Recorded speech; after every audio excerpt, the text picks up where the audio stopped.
So many women have learned how to function, how to give, how to hold it all together. But somehow we have truly forgotten what it's like to feel at home, really at home in our bodies. And that's why we created Rooted in Desire, a 2-day tantric immersion just for women so that you can slow down and you can start to listen to your body so that you can release what no longer serves you and reconnect with your sensuality as something deeply intelligent and highly sacred. This is really more than a weekend. It's a reclamation for your confidence, for your sensuality, for your sovereignty. You, my friend, my sister, are meant to feel turned on and totally alive in your body. You're meant to trust yourself, and you're also meant to trust others. How do we cross that hurdle? Well, we're going to do it through tantric practices, through qigong, and through jade egg practices, not to mention sacred ritual. We're going to explore feminine power as something lived, not just performed. It's not about pushing boundaries. It's about safety, presence, and truth. You'll be held in a circle of women who are walking the same path. We're curious, we're open hearted, we are ready to meet and encounter ourselves more fully. And there is something so profoundly healing about being seen and witnessed and not needing to explain or perform. So this is really your invitation to step into sensuality and self-trust, not someday, but right now. For more information, including the cities and the dates that you can register for Rooted in Desire, go to sexreimagined.com/rooted-in-desire. All right, get ready because today's guest is about to expand your entire map of sex and spirituality. Rob Kancler, founder of Men of Substance, helps men experience the hidden wisdom buried in ancient erotic traditions. And you are in for a very potent and rich conversation. I'm so excited that you're here. I'm Dr. Willow Brown with my lovely co-host, Leah Piper. We are the Sex Reimagined podcast, and we are so grateful for all your wonderful likes, shares, and subscribes. So keep them coming. Yeah, I think this is going to be one you're definitely going to share. He brought so many things to the table and articulated them so well. This was a conversation I did not want to end. We could have sat with Rob for 5 more hours. I believe you'll think it's juicy, and I hope you work with Rob. He's fabulous. So please tune in, turn on, and fall in love with Rob. Welcome to the Sex Reimagined podcast, where sex is shame-free and pleasure-forward. Let's get into the show. Rob, I want to personally invite you to the Yoniverse of Leah and Willow and the Sex Reimagined podcast. Thank you so much for being a part of the show.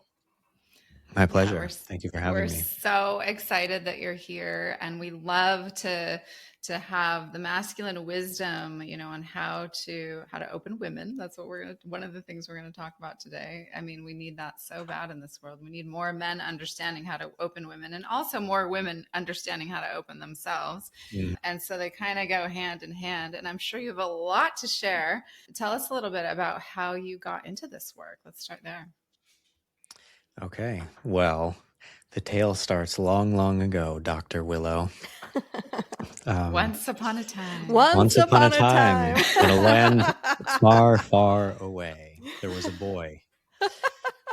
And I'm fucking around, but yeah, let's play with it. So this boy just felt really uncomfortable a lot. And I had this feeling of like, okay, see what everybody's doing. I don't like this. What else is there? I don't think that this is for me. And I remember when I was in my teenage years, I had that feeling so many times about, I was like sitting in a car with a group of people and just being like, I feel bad. I wonder if other people do too. I don't have the tools to talk about it. I don't know what to do with this. Totally relate to that. I think everyone can. Yeah. Well, totally. I don't think I was one of those. I was sort of like that comfortable social. The more people around me, actually, the more fun I had. But as an adult, I have gone further into the direction you guys are speaking of. Yeah. Well, I think that when I was a kid, I had social anxiety to the sense where like I would get more bubbly and energized, but also there was something that I was not meeting in myself that was kind of like, oh, I don't know what to do. Let me, or whatever. Mhm. And yeah, there was something underneath that of like, I don't know how to reconcile something that's happening inside of me, and I don't like this. And when sex came into the picture, I had this feeling of like, I don't think anyone knows what this is about. I Yeah. don't like this. I don't think this is for me. I don't buy it. Hmm. And following that thread of doubt and dissatisfaction led me on an epic quest. The hero's journey. I love this. Yeah, Such a right. good story. Yeah. Yeah, so kind of just like I was going to say fucking around, no pun intended, in just investigating this gap between some intuitive hunch and what I knew, the sense of like, I don't even see it, but I know on some intuitive level that there's something that I am compelled towards or am aware is missing. And let me see what I can uncover about that, basically. Like, what is that? And that, led me in the direction of different spiritual traditions, play parties, kink, BDSM stuff, yada, yada, yada, yada, body-based transformations, somatics, different coaching modalities. And I'm not saying that my interest in sex and sexuality was the reason why my whole life happened. I'm not meaning to imply that, but it was definitely a really central theme and at times like an obsession, like this sense of like, I need to know how to close this gap.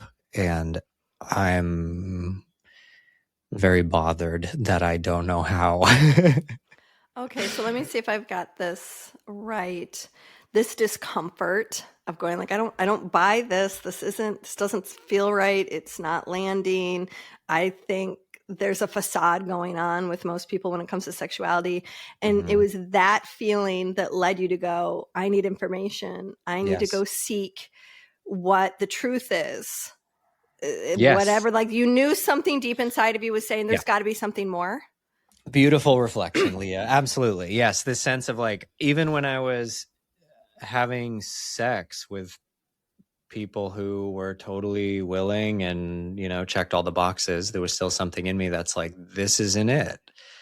This isn't it. Mm-hmm. What is it? Yeah. And Yeah. yeah, so that was a very deep journey for me I think that's to Was there also something about sexuality, like inside of yourself, that was drawing you to discover more and study more and, explore more rather than just, wait, this isn't right? Was there like something about your own essence or your own experience with of sexuality? course Yeah. 100%. There was definitely a through line from very, very early on of something that felt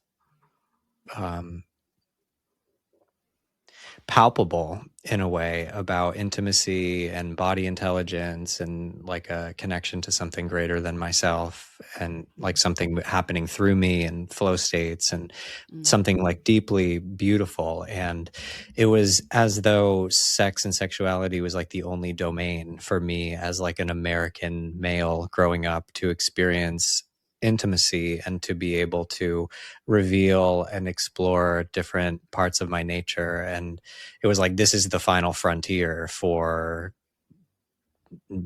developing males in our society or whatever. Like, this is the only place where I can play in I love it. these ways. You went And right to the root.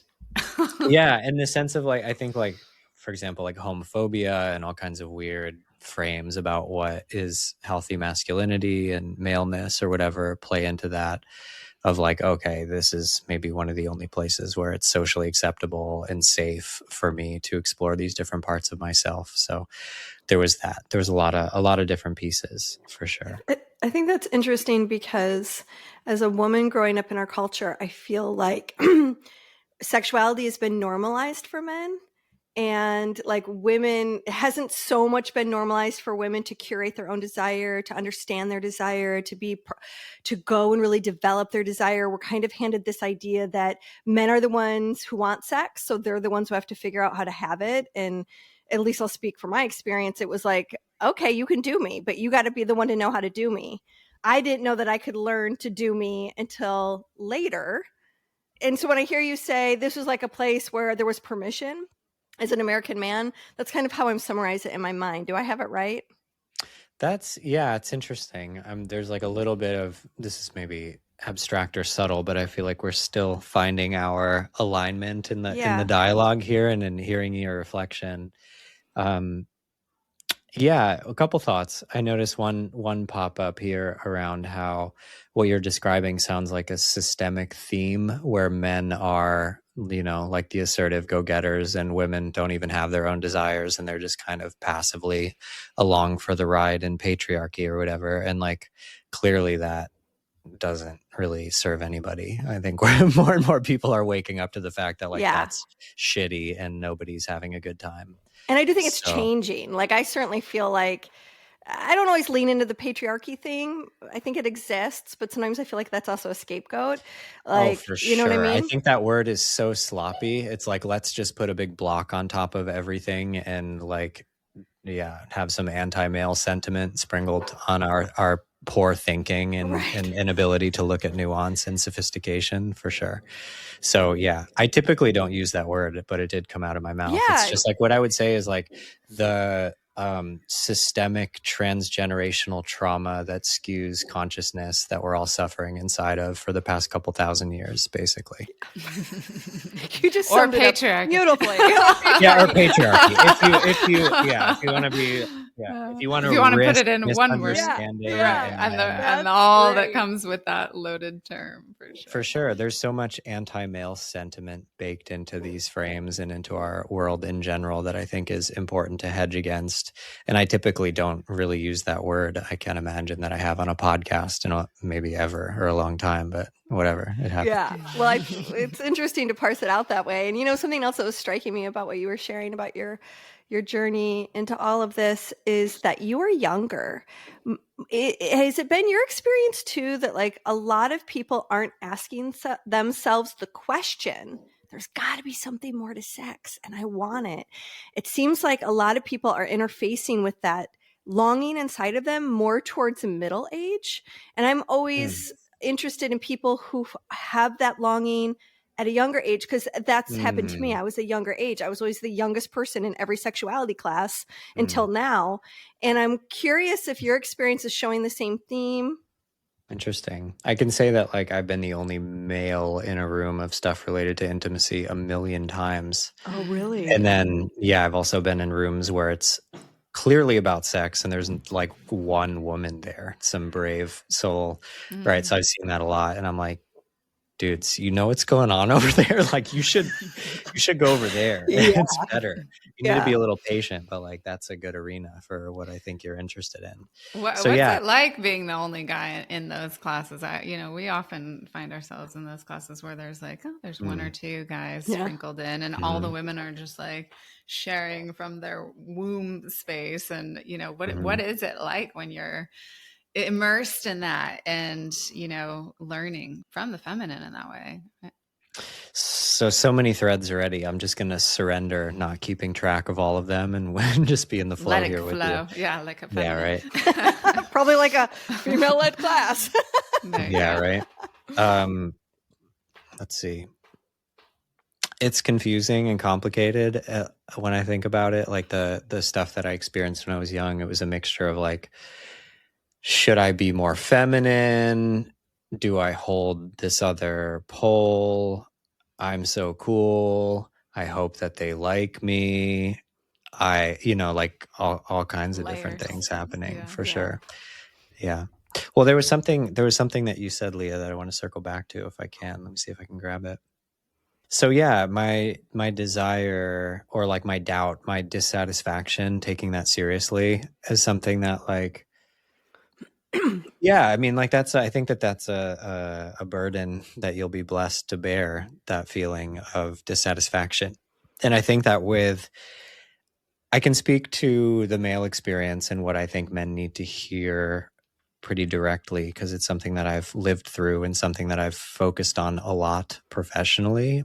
And there seems to be, and I'm sure women have their own flavor of it, and people who don't identify in that frame as well, where I'll say two things. One, the first thing is, it seems like there's a whatever, like some sort of meme or theme in our society that diminishes men from taking themselves seriously on an emotional level. Like this sense of like, bro, just chill. Like this sense of like, I have a friend who's extremely successful in so many different domains. And when asked, why are you so successful? And he's like, because I lose my fucking mind when something is not working in my life. And I just obsessively focus on it until I fix it. And that is why I'm rich. I have an amazing like he's just like what is it? Like, give me the fucking solution. And this is something that I have kind of pulled out of the mud in myself from, I think, being trained in that kind of cultural frame of like, dude, don't be so intense, just chill out.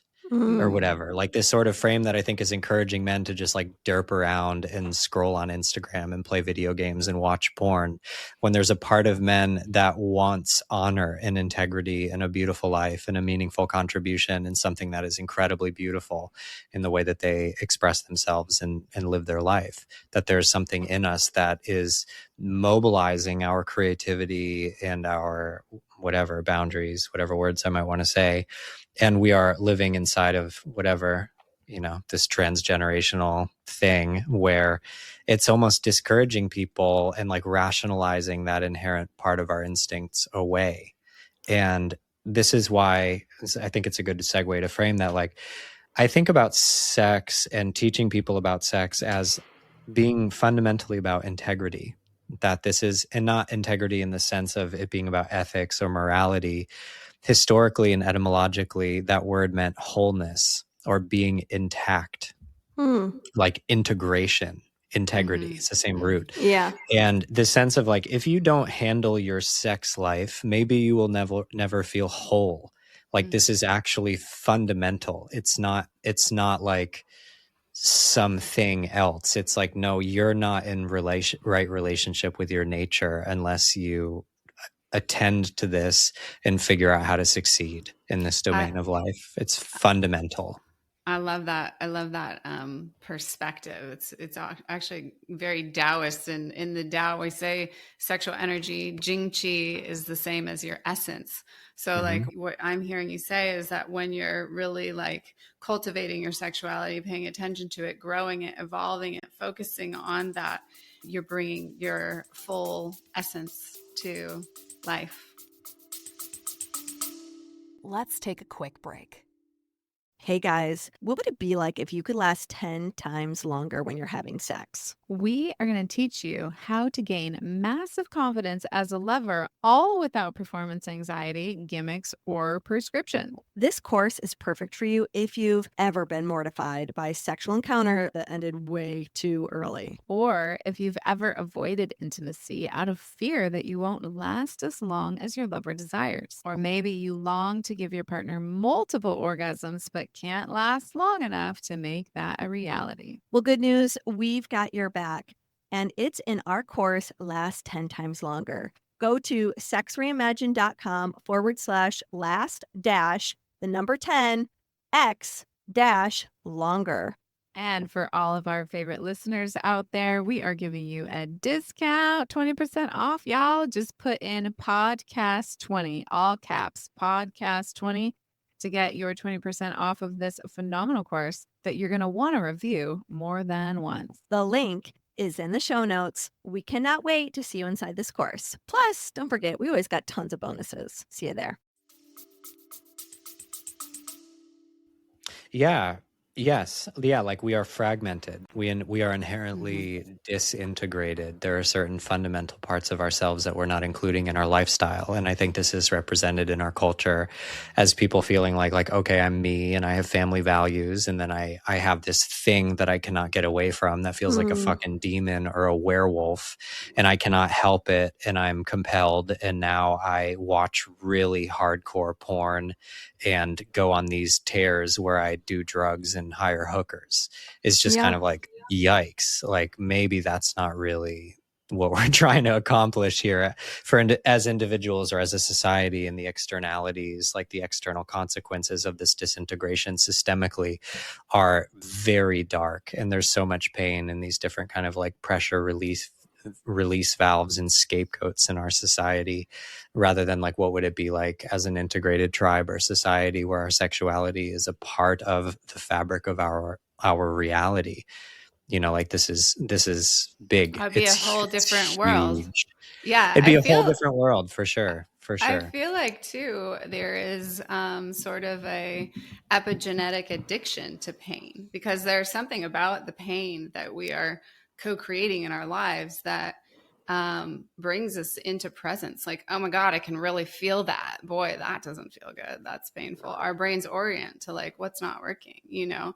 I think that our whole culture will have more of themselves, more of their essence, more of their availability to focus in on co-creating pleasure and love and alignment and things that feel good in their bodies. I think in order to do that, we have to really like look at the pain in a different way. Like it's not something to get away from, to make bad, to create more resistance around, but to like make friends with and find out what is, you know, what is my addiction to porn? Why are you here? Addiction to porn.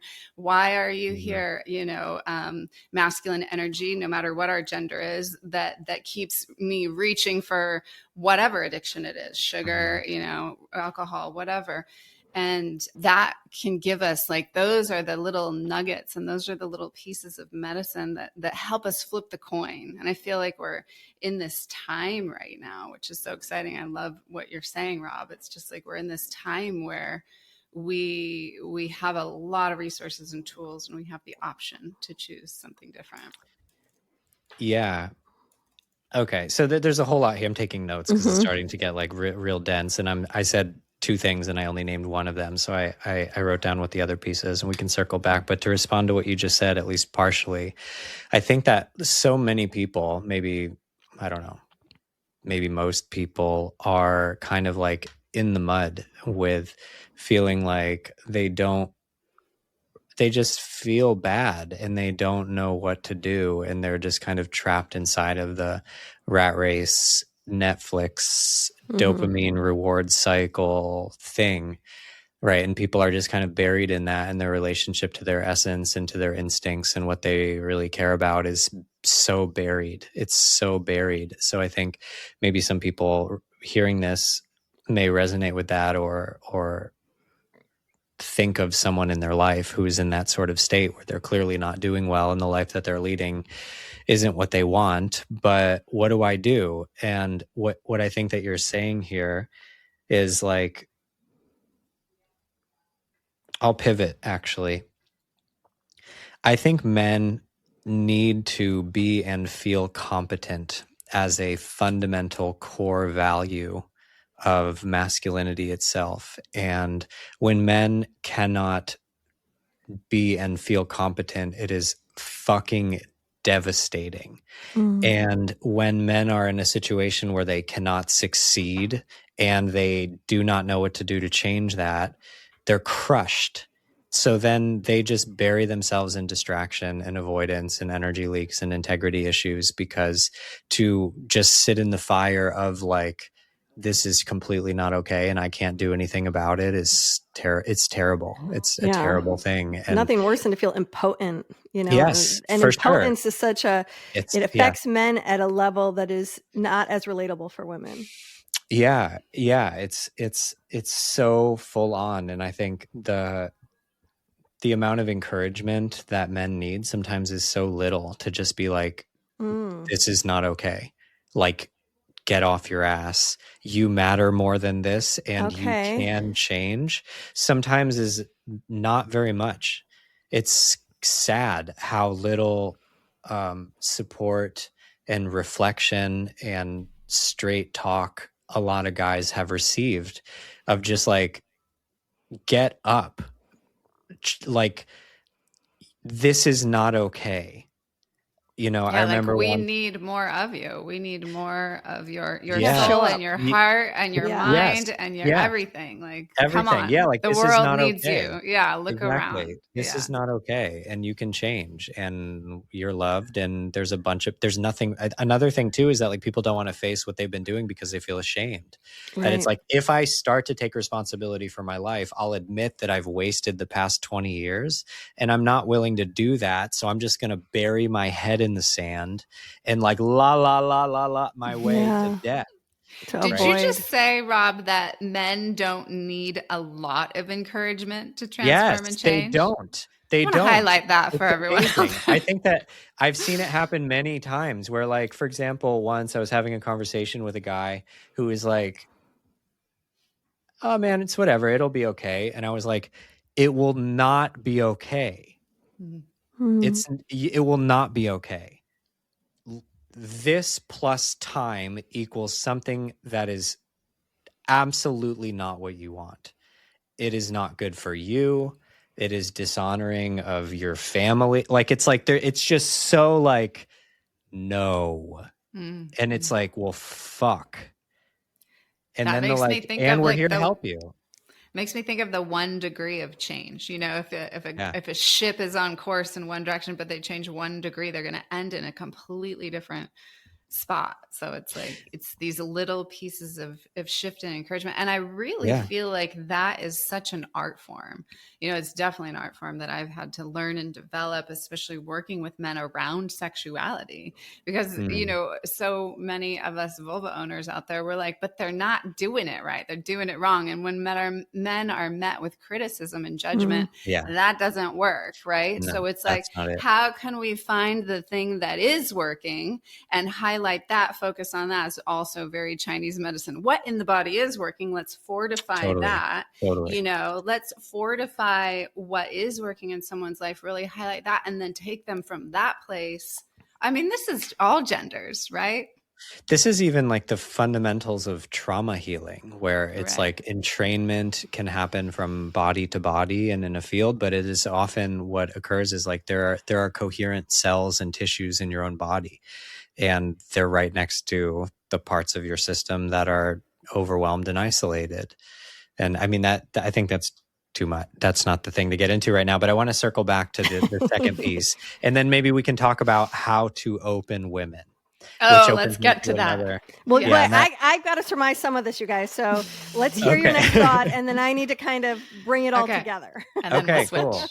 Cool. Yeah. And as a open loop and a carrot to dangle, the how to open women thing in my work segues into a whole branch called Fuck Her For Real. And that's it's a good chain of events. The sequence is nice.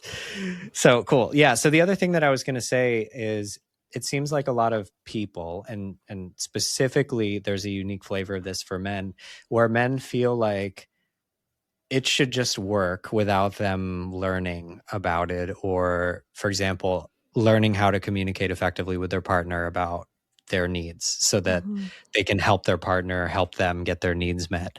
And the same thing shows up in dating and pickup and seduction and so many things, where it's like, oh, well, it should just work, and it doesn't. So meh, like I give up or whatever. And it's like, that's not real life. Like, if you want to succeed in these different domains, like women and sex and relationships or whatever, like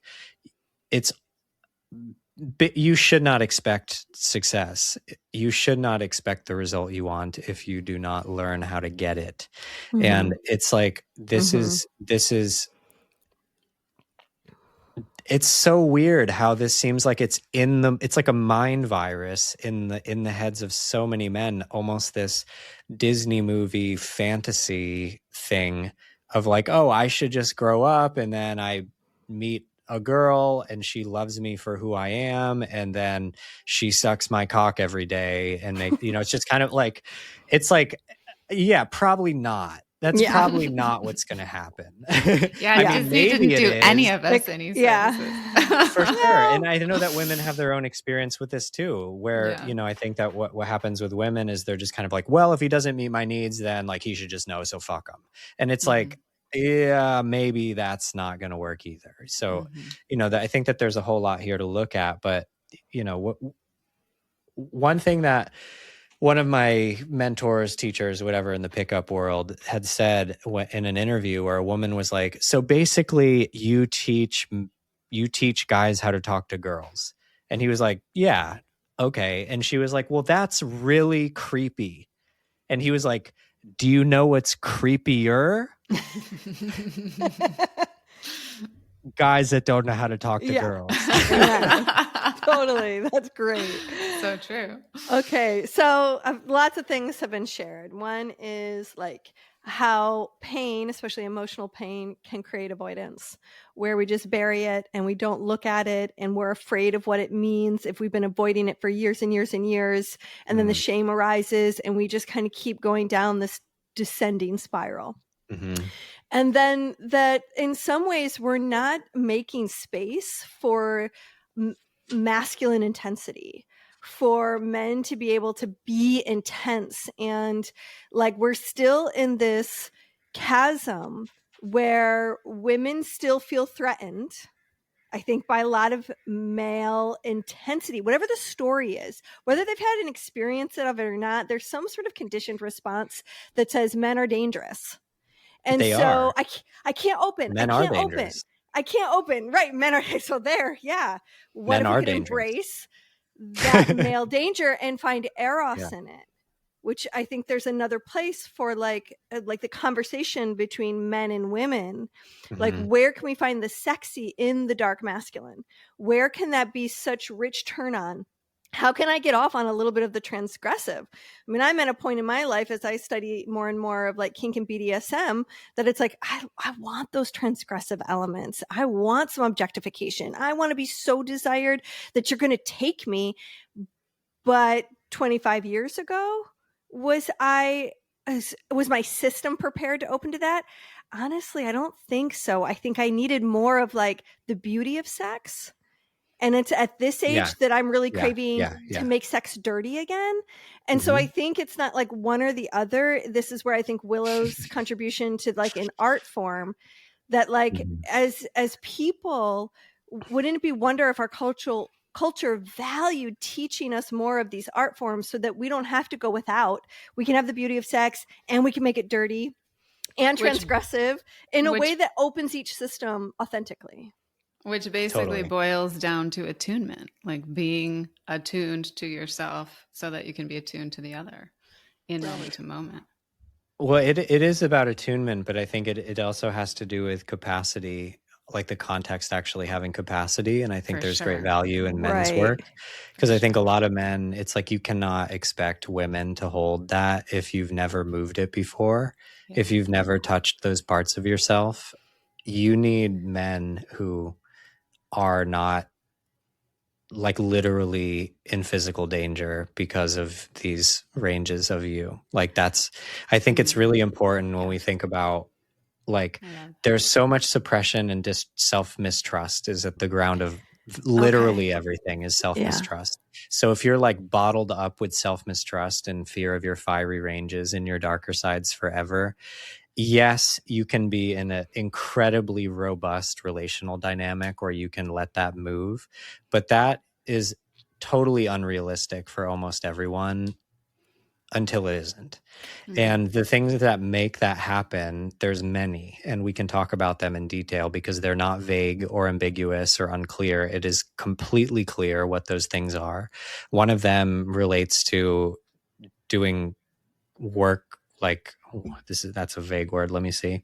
Like being able to explore ourselves in groups is critical. Being groups able with to just men, not and in general, because being in tribe is critical. Like that's how we are designed. We are pack animals. So there's something about like being able to be in an environment where there is the resource and capacity for these different parts of you, and for it to not digress or tip over or just get totally unhinged, right? Like if people are moving like deep grief or anguish or rage, it's like, yeah, we need to be able to tap into these different parts of ourselves. But if we do it in a container that doesn't have the capacity to meet us there, it is literally traumatic, because what ends up happening is we're working with this imprint that there are these parts of me that are unlovable, unacceptable. There's something wrong with me. I'm fundamentally flawed.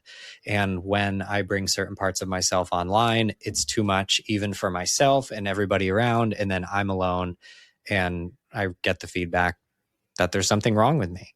That's what almost everyone is doing. And that's it. That's true. That's what the deal is. So being in environments where we can explore different ranges and aspects of ourselves, where we get a new imprint, a corrective experience of us liberating different ranges and aspects and come into contact with us and moving energy and sharing and being met and witnessing each other, is corrective. It is restorative. We could use the word healing, but that word is so bastardized, it doesn't really mean very much. But the actual restorativeness of being able to experience different parts of ourselves in relationship and get the feedback that I feel more connected to you than I ever have, and that is beautiful, and just like me, like fucking A. Yeah. It's literally life-changing. It's almost like your life was going that way and now it's going that way. Yeah, because someone's saying, I get you, I feel you, I see you, even in these darkest, most raw, most naked parts of you.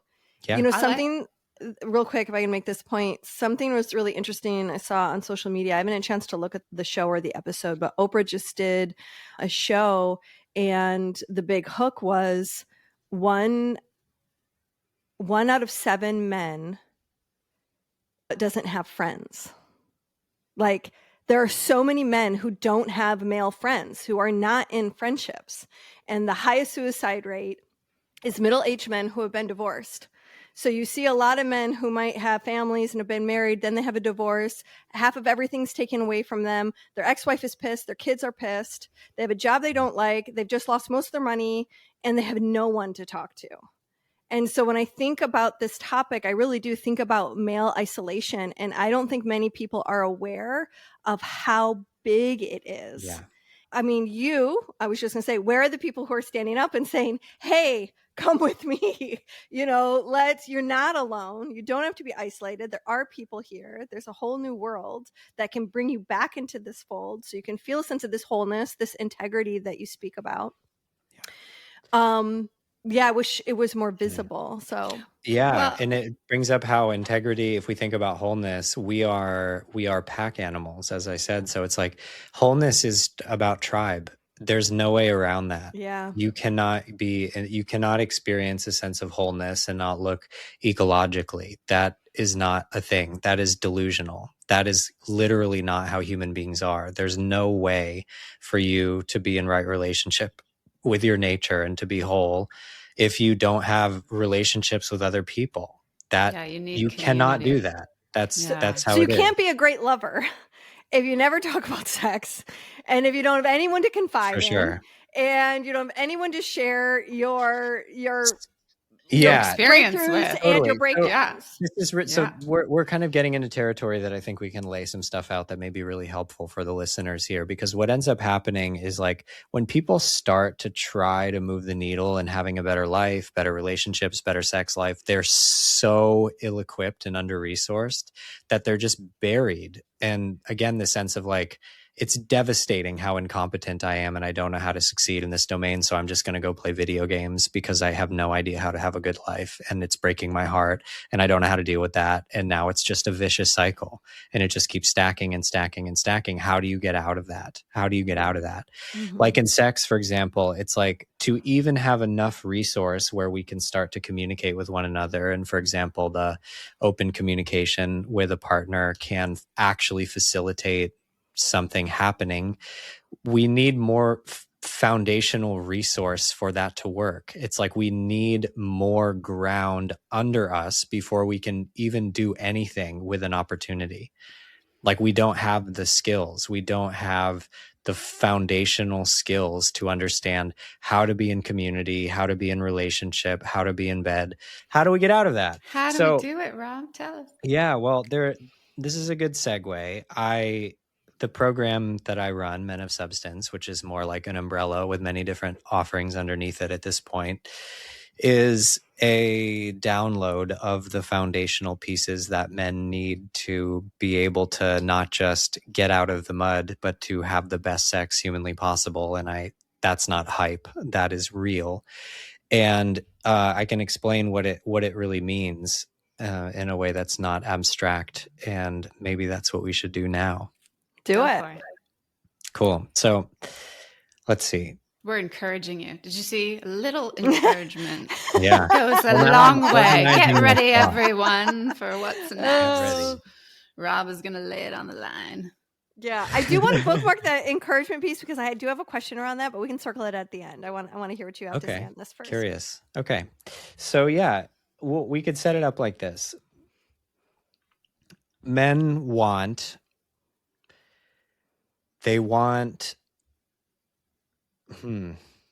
so many directions that we can start, different points of entry. Cool. So, men want ongoing sexual gratification. Women have a highly sexual and orgasmic and devotional nature that comes out in the right conditions. Right. It is in men's best interest to understand what those conditions are and how to provide them to the woman that they're with. That's the deal. Yeah, ding, ding, ding. So even if well spoken, I just have to say, very well articulated. You just named exactly how it works. It does. And even if your wife, for example, has never experienced herself in this way, it does not change my thesis. Yeah. Even if you think that that's water under the bridge and now we're 50 or whatever, and, I miss my chance. I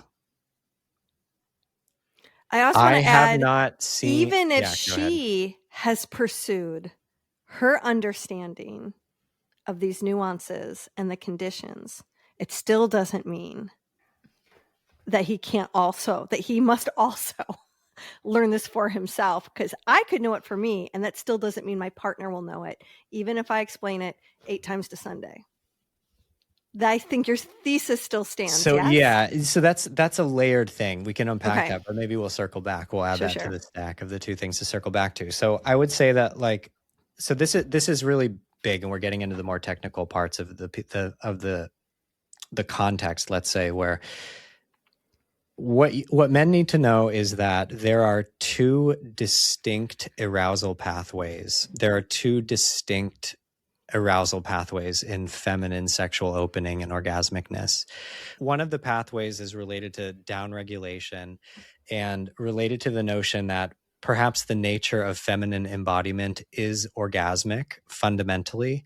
And because the feminine embodiment is not in conditions in which that orgasmicness emerges in the natural process that it does when it is provided with the right conditions, it does not open that way. So there's a sense of feminine arousal and orgasmicness just blossoms when it is provided with the right conditions, in a way that it is about emotional attunement, relational and emotional attunement, and subtlety and downregulation. And then there's another pathway that is overt horniness and sexual charge in the fuck her open, or the, on the female side, she who likes to be fucked. Mm-hmm. And these are 2 distinct arousal pathways neurologically, and they're selected for, if we look at what evolutionary biology says, this is totally grounded in science, and it's also grounded in yogic science and tantric traditions and whatever. This is the deal.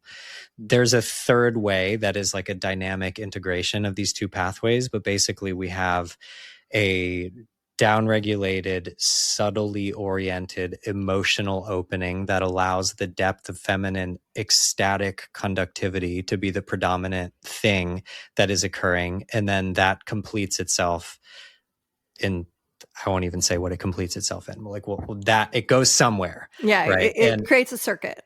Yes, it does. And I'll circle back to what that is and what it means. And then the other one is like horniness in the way that people typically think about it, where it's Libido. like, I'm horny, right? So Yeah.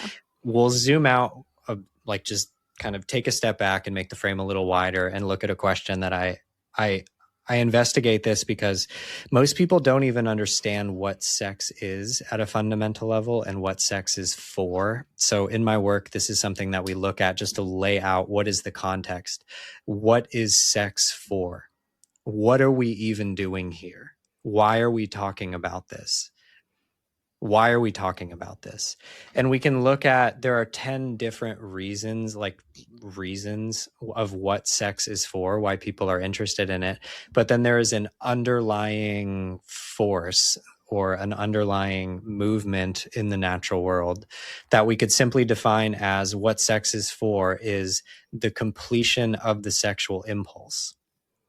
The completion of the sexual impulse, horniness. We are compelled to express ourselves and to move energy internally sexually.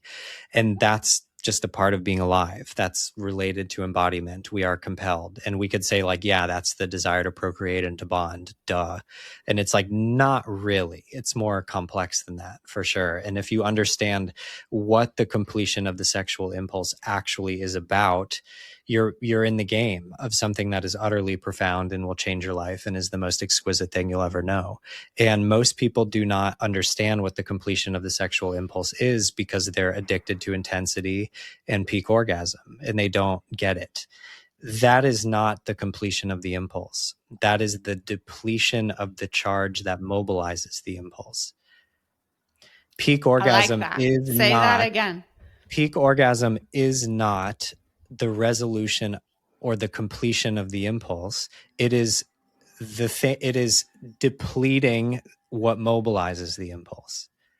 So most men are like, yeah, what I'm compelled towards is to just bust or whatever. And women similarly with clitoral stimulation, that's what this resolves in.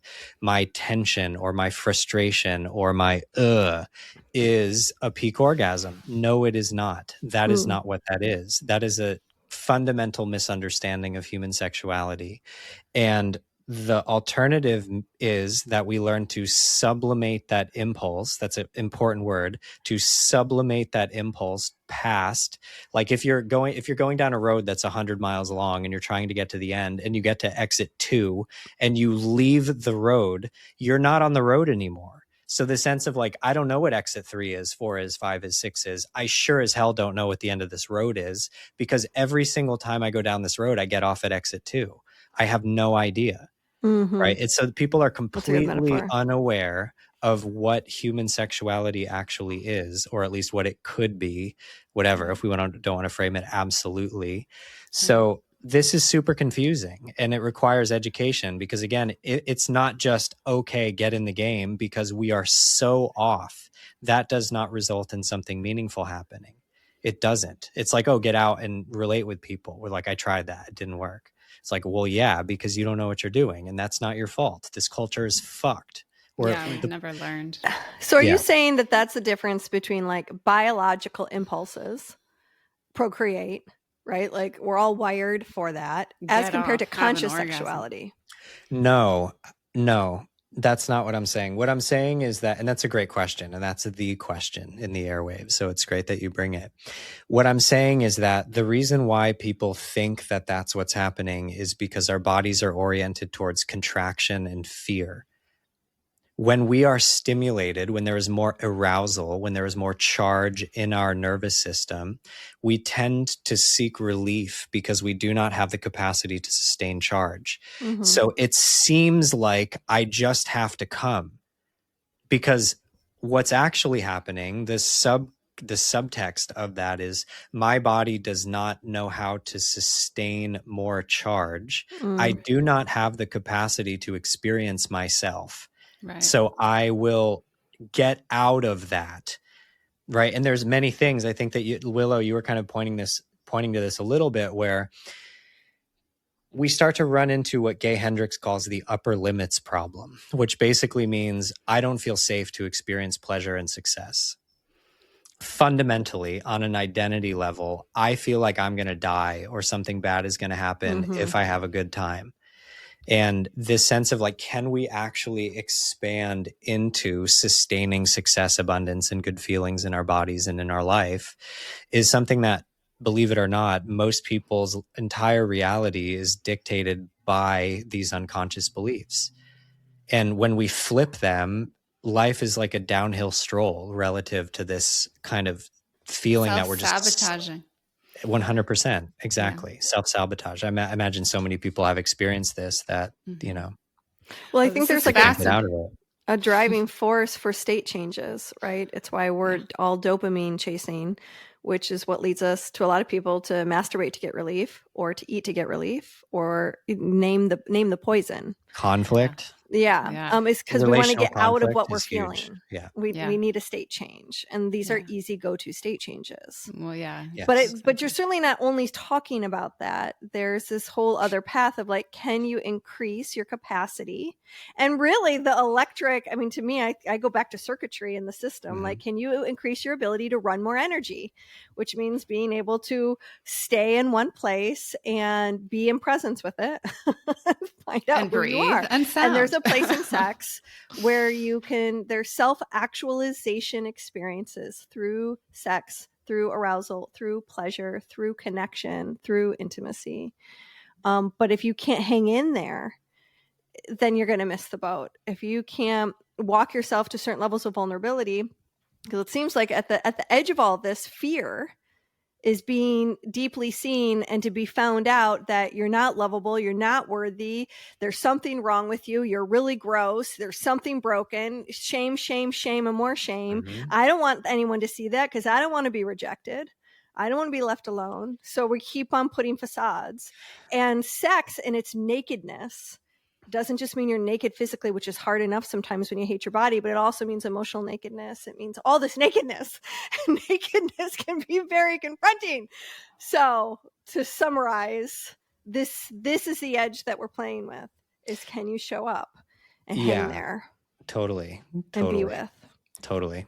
Yeah. And there's a lot more, there's a lot more related to how. Yeah, but I mean, maybe I'll just let you steer the conversation. There's so many different directions. No, keep going. Well, what would you like me to double click on? There's so many different things that we could get into, like the pelvic trauma reflex and what it is to really liberate the full orgasm reflex. Yeah, and in my work, I talk about that sounds restoring your original erotic circuitry. So, because we were just talking about this recently and there's lots of products coming on the market right now regarding this pelvic reflex, all this pain that I think both men are experiencing, though the marketing seems to be targeted towards women. Vaginal pain. Is all of this related to what you're about to add to the floor? When you say pelvic trauma? There's a lot of threads. There's a lot here. So what we can talk about is like I'm gonna have to have you back another time just to talk about how to open men, how to open women. Yeah, exactly. Yeah. But keep going on this thread. Yeah, related to unarguable dysfunction in the female pelvis, for example. That's a good place to start, right? Yeah. That if you look at what clinicians say, there is no question that almost all women are experiencing some sort of dysfunction in their genitals and reproductive system and pelvises and bellies. And this is not an anomaly in the greater landscape, but it's interesting to look at specifically where a lot of like numbness and pain during intercourse and mismatched libido and whatever, tearing during childbirth, prolapsed urethras and uterus, like there's so much going on. It is very clear that we are not doing well on the level of like our literal tissues and systems in the body.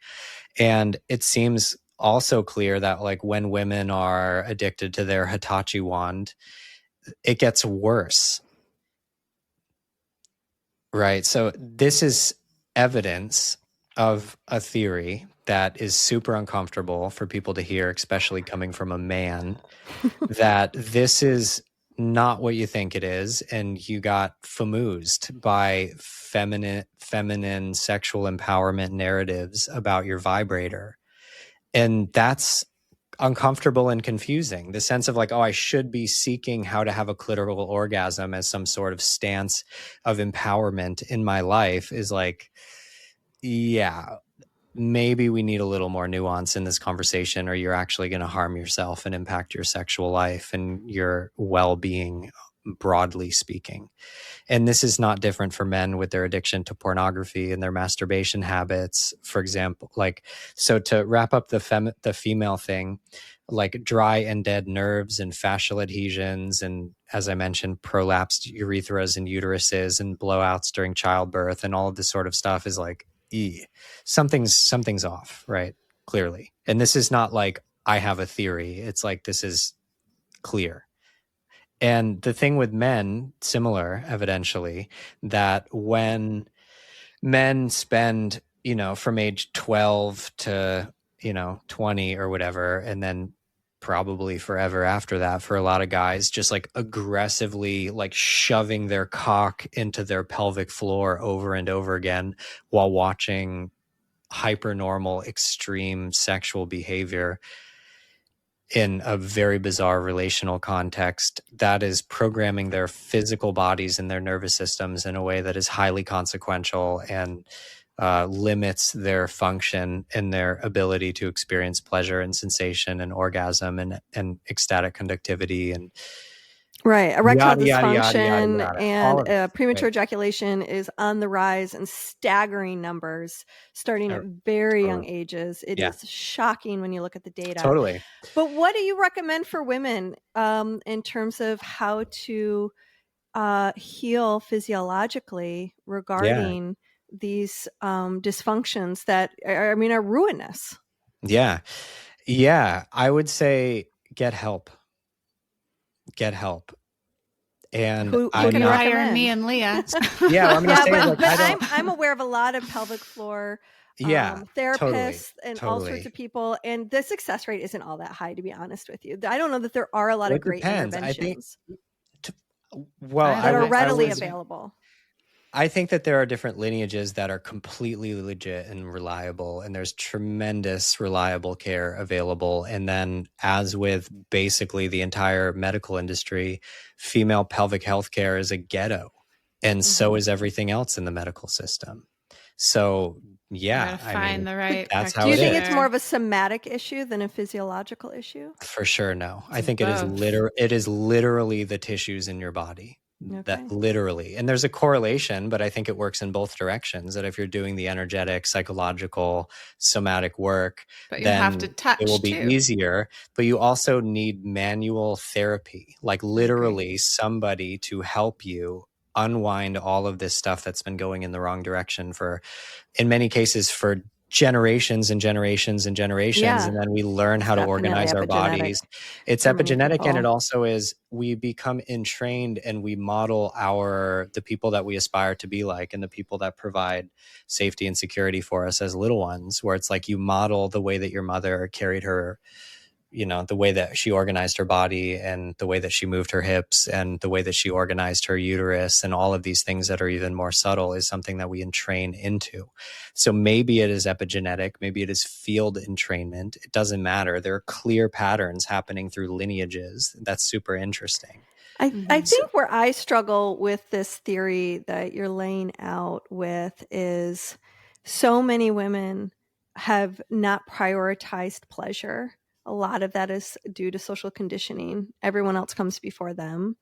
And now when they start to turn towards their pleasure and they're looking for that sexual empowerment, and it's not easy and it's so hard, and then it's painful. It's physically painful to then take away the use of vibrators in particular, though there are other sex toys that one could still engage with that might bring about pleasure. It's like, get a win, baby. Get a win wherever you can get a win. I would never tell a woman to not use her vibrator, but I would tell her to train her pleasure so she's not codependent with her vibrator. And some of the ways to do that is to wean yourself off the vibrator, not necessarily to just, okay, no more, pleasure. And then you're spending a year or longer filled with frustration, feeling broken, with not a lot of adequate help to retrain the nervous system when you've got messages that are crossed going up to the brain in order to effectively realign so that your system can unfold and rebalance and come back into that integral wholeness that you were speaking of earlier. It's such a tricky, and I don't expect you to answer all of this in 1 hour long podcast, but I'm just wanting to put some weight on like how emotionally and physically painful this particular topic is, and how the solutions are just so hard to integrate.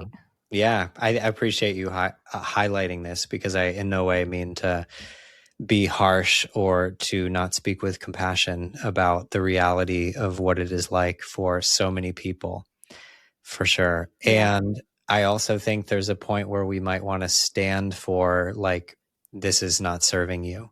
Yeah. And we need to look at something that is much more holistic and integrative, rather than like, okay, honey, like where's the line? I don't know. I think it is highly individual, and I would not necessarily offer broad advice to anybody, unless, like, especially in this domain, without more context about where they're at. Because for me, I hesitate to offer people like myopic allopathic solutions to anything. I think that it is extremely dangerous to enable people to have more tolerance for what they are doing that is creating suffering and dysfunction. That's trippy, right? Yeah. Because it's like, and I also fully hear you, Leah, that like, to be like, well, how are we going to take away this one resolve or I don't think it's an either or. I don't think it's like we have to yeah, for sure. I get it. It's like the sense of like dualistic answer. Psychiatric meds is a great analog to this, of just like, yeah, like maybe a lot of people that are on psychiatric meds ought not be, but if they are not seeking alternative treatment and support for how to understand how to be well without it, to take it away from them can be cataclysmic and extremely great dangerous. Example. So I think that it is not so simple, and we are inside of like our thinking is not systems oriented. It is not like, what is the broader context of why this particular issue is arising, so that we can put a Band-Aid on it. It's, you know what I mean? It's like, it's a completely different worldview and thinking about wellness and being itself. I almost feel like this whole episode is sort of broadening into this very thing, which is we have become so myopic. Give me the answer. I just want the answer. If you give me the answer, I'll do the thing, right? And so we go to our doctors and we want the prescription. And the point is this is a journey. This is an unfolding. This has multiple petals, and you don't just tell a flower, open.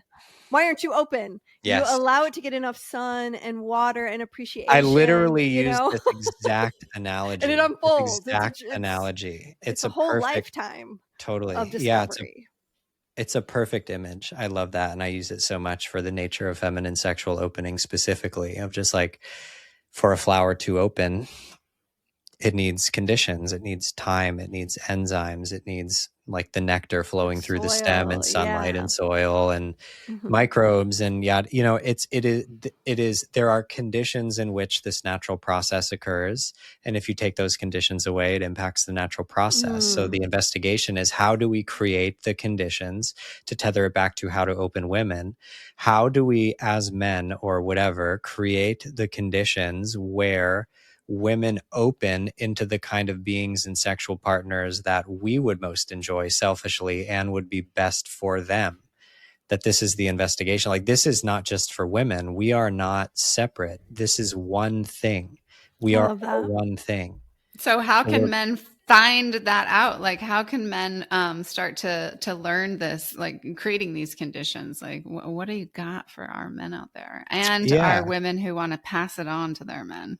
Sure. Yeah. And Leah, did you have another thing you wanted to add? Yeah, I was just going to say, and so then what's the, if that's sort of the responsibility for men to create and generate and be fully participating in order to have selfishly their needs be met by also meeting their partner's needs.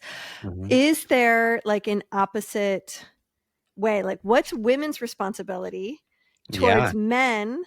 And I think you might have started the episode out with that, in terms of encouragement matters, but also telling the truth matters. Don't just wallow and sit there. It matters that you're sitting out instead of playing big. Beautiful. I'm just curious if that's where this interface. No, it's great. It's great. Thank you. So what I see as the model for what I think we are all wanting is for both partners to be all in. Like, we're here to be allies, to tell the truth, to work together, to create something that is beautiful for everybody. That's what we want. And we are coming out of the dark ages where you're either I'm going to use sloppy language just to lay it out like this. Like, you're either like hyper masculine and you're kind of an asshole, or you're hyper feminine and you just let people walk all over you and you don't think about your own needs.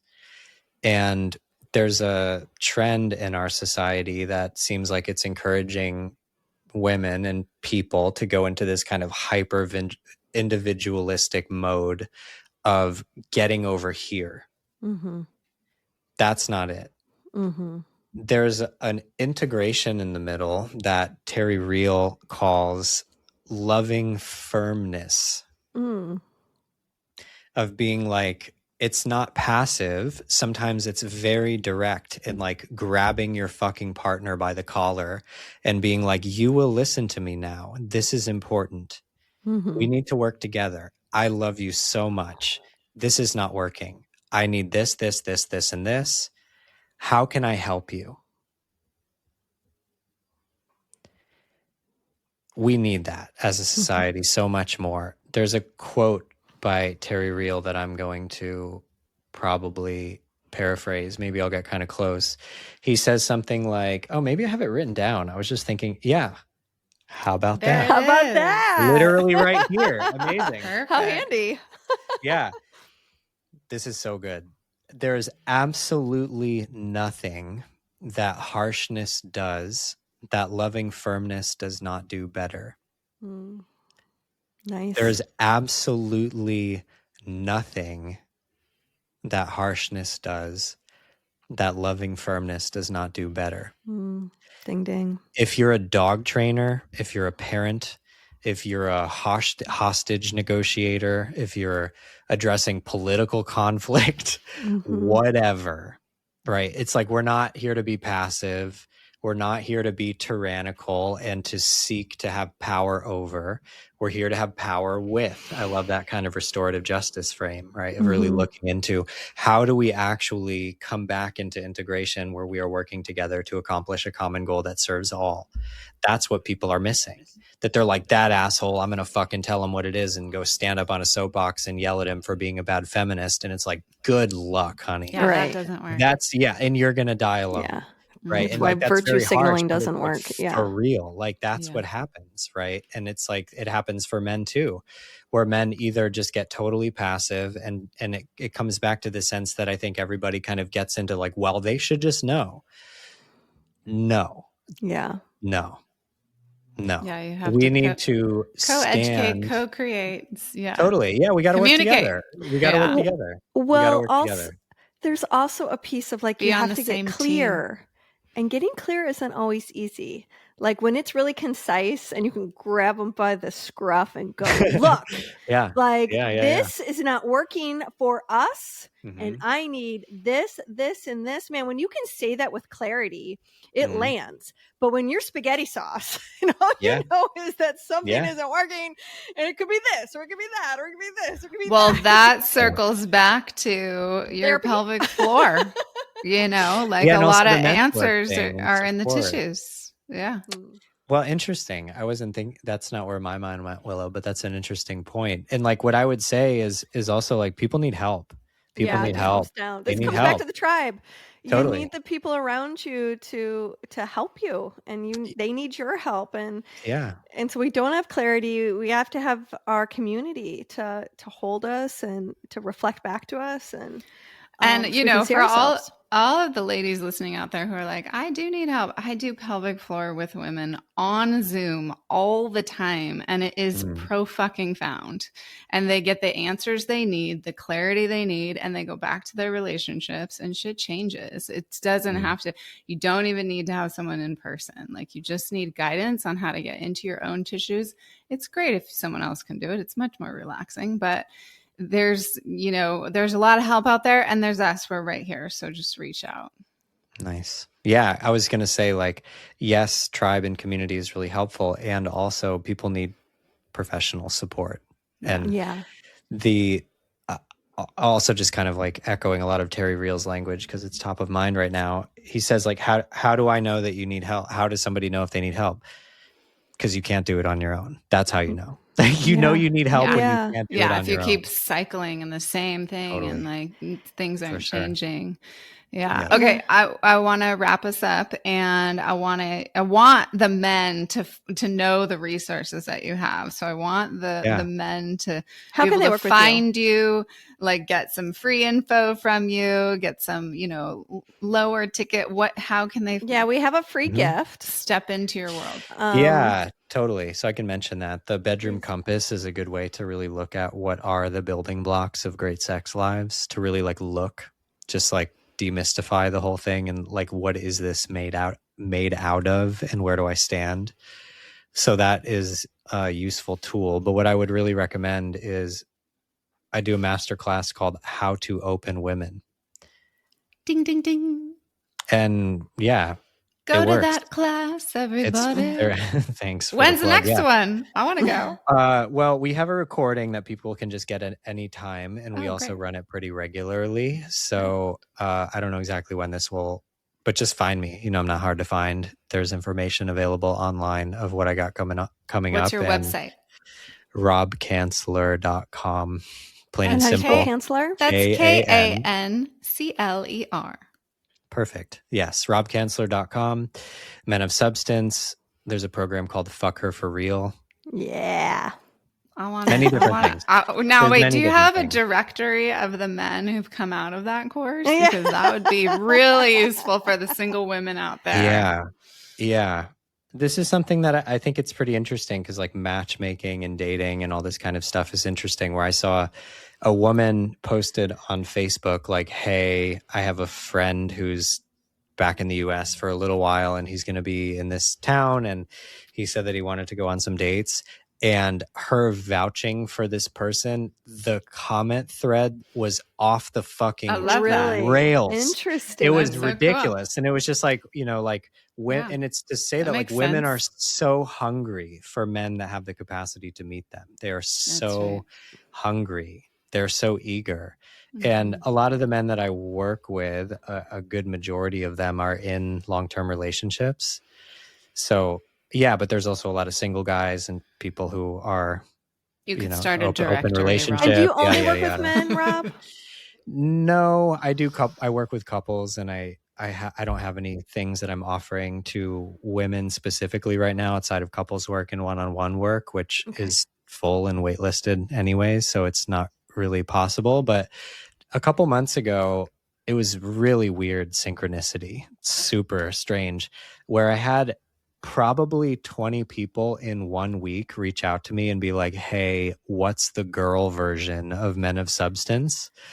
And I was like, well, fuck. Maybe we have to make that.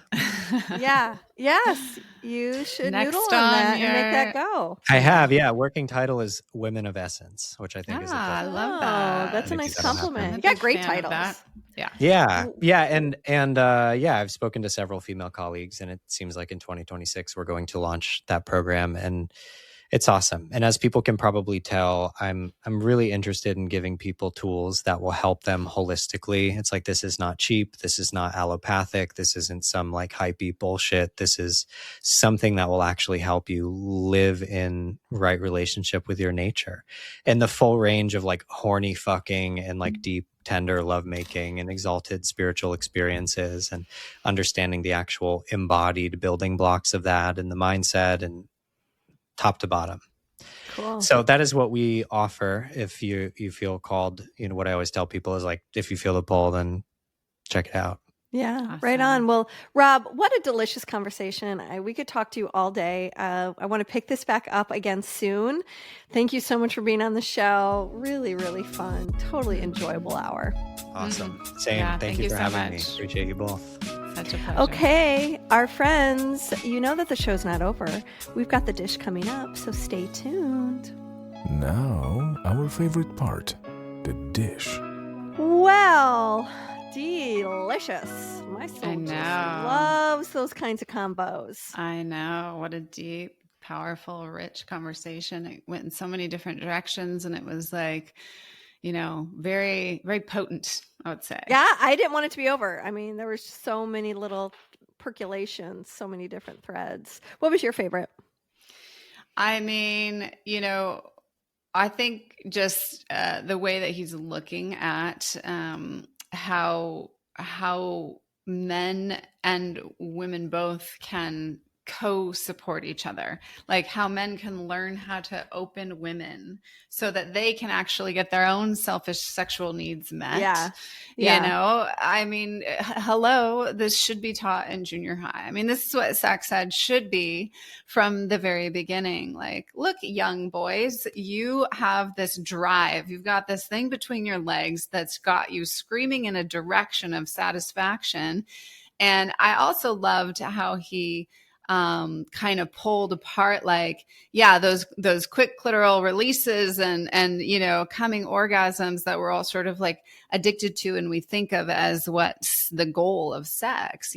That's kind of keeping us in a loop, always getting off the highway too early. Actually, one of the places that I disagreed with him. well, I can hear enough. I can hear what he's saying. I mean, I think it's like. I used to believe in that. I don't believe in that as strongly anymore.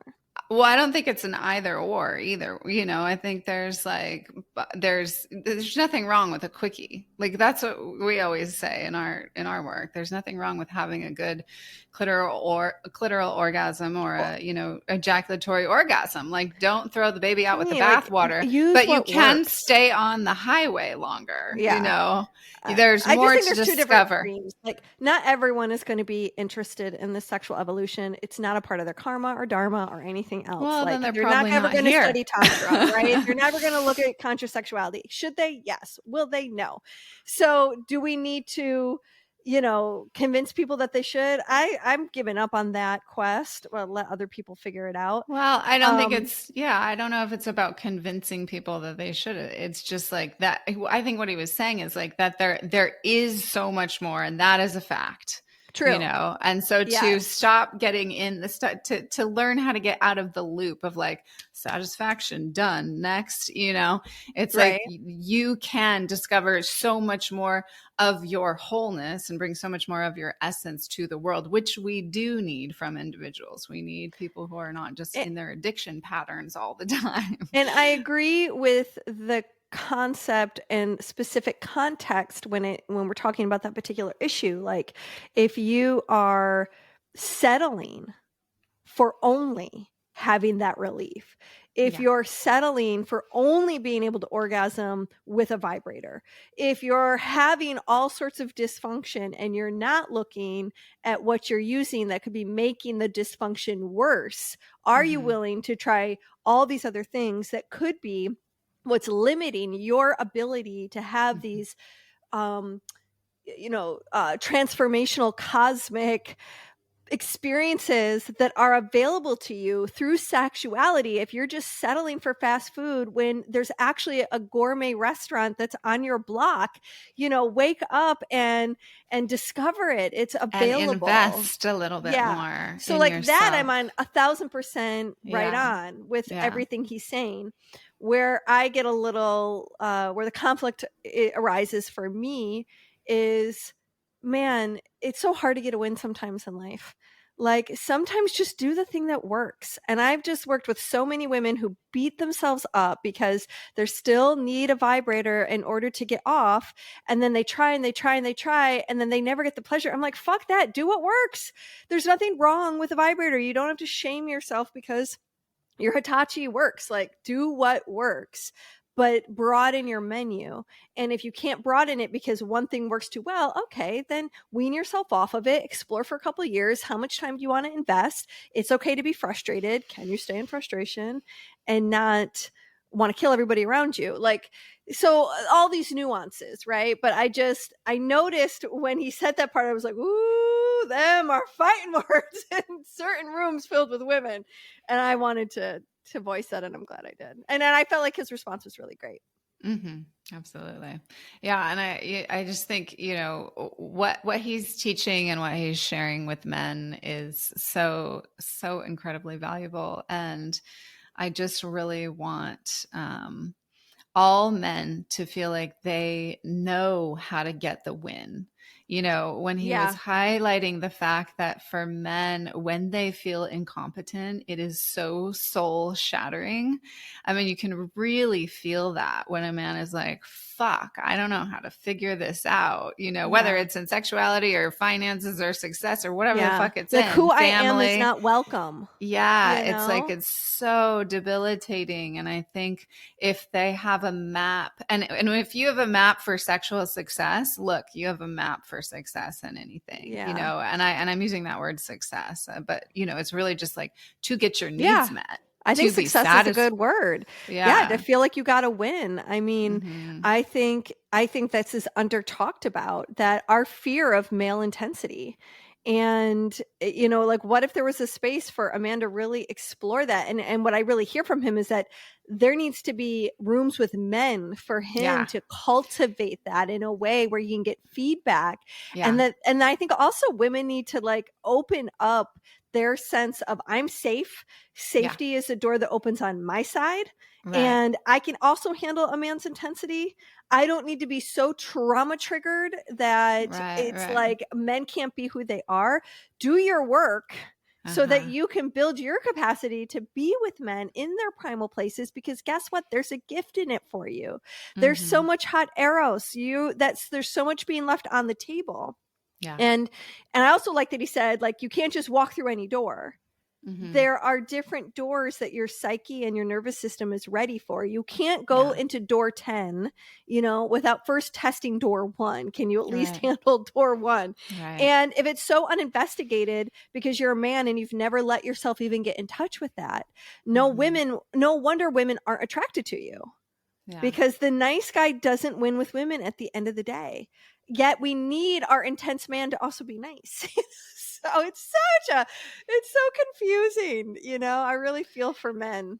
I mean, again, for me, it comes down to attunement. And I feel like what happens, especially inside of sexuality, is there's so much lack of attunement to self within men that I am, either working with or in some kind of relationship with. It's like they're so attuned or overly oriented toward her pleasure, making sure like that's what brings them their pleasure. But this to me kind of cycles back to like, you will get your needs met when you learn how to open her, and so and so then there's that circuitry, and it creates that cycle of just fucking total magic, tantric bliss, right?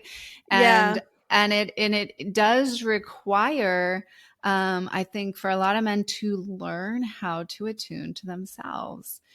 Well, I also think it's interesting that he's like, there are 3 areas that arousal builds in a woman.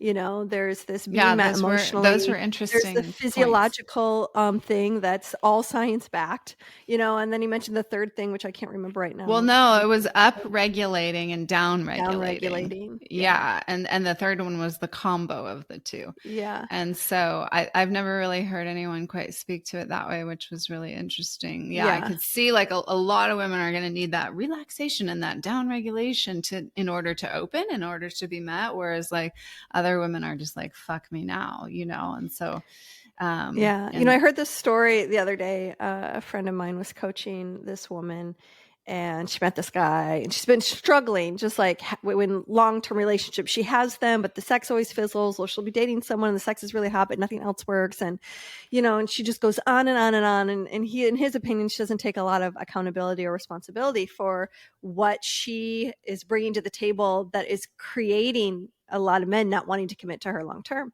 And one of the things he reflected back to her is like, you sit there and you complain, and then you bolster all your complaints with, I'm so worthy, and I'm so great, and I'm college educated, and I'm gorgeous, and I've got a great body, and I'm this, and I'm this, and I'm that. And why is he with her? She's low class. She's not college educated. What does he see in her? I've got so much more to offer, right? It's like that kind of conversation. He finally said, how do you think she makes him feel as compared to how you make him feel? Because you're sitting here over here going, why aren't you picking me? I'm so great. I'm so great. I'm so great. And you're doing it wrong. How do you think that makes him want to feel? Do you think he wants to be with the person who's only reflecting back to them what they're doing wrong? And also also be the person who may not bring a lot of resources to the table, but man, she makes him feel great. I thought, that is so interesting. Is also really focused on like what she's getting out of it rather than what she's giving. And then the other part is being in competition versus in collaboration. Right. Like you don't want to be in competition with your partner. I think that's part of the toxic feminine that needs to definitely like get healed. So I'm glad you brought that. And I think the reason why I was thinking of that is when he was talking about like a little bit of encouragement. Yeah. To have a real shift in your attention is how do you want your partner to feel? Foster that. That's encouragement. That man, if they take that risk, it's like that 1% you were saying, the path goes this way, the destiny transforms. Yeah, exactly. Fun. Well, blessings on that interview. Much love to y'all, and we will see you on the next one. See you on the flip side. Thanks for tuning in. This episode was hosted by Tantric Sex Master Coach and Positive Psychology Facilitator Leah Piper, as well as by Chinese and Functional Medicine Doctor and Taoist Sexology Teacher Dr. Willow Brown. Don't forget, your comments, likes, subscribes, and suggestions matter. Let's realize this new world together.